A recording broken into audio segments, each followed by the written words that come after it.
এবার সরাসরি আতঙ্ক প্রকাশ করলেন মহাকাশ বিজ্ঞানীরা। পৃথিবীর দিকে এগিয়ে আসছে এক দানবীয় গ্রহাণু। এর নাম অ্যাপোফেস। গবেষকদের দাবি, এই গ্রহাণু যদি পৃথিবীতে আঘাত হানে তবে মানব সভ্যতার অস্তিত্বই হুমকির মুখে পড়তে পারে। যুক্তরাষ্ট্রের নাসা থেকে শুরু করে ভারতের মহাকাশ গবেষণা কেন্দ্র ইসরো পর্যন্ত সবাই এখন এর গতিবিধি পর্যবেক্ষণ করছে।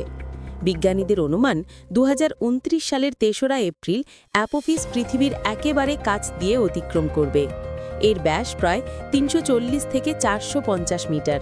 তুলনা করলে এটি একটি বিশাল শহর ধ্বংস করার মতো শক্তি বহন করে।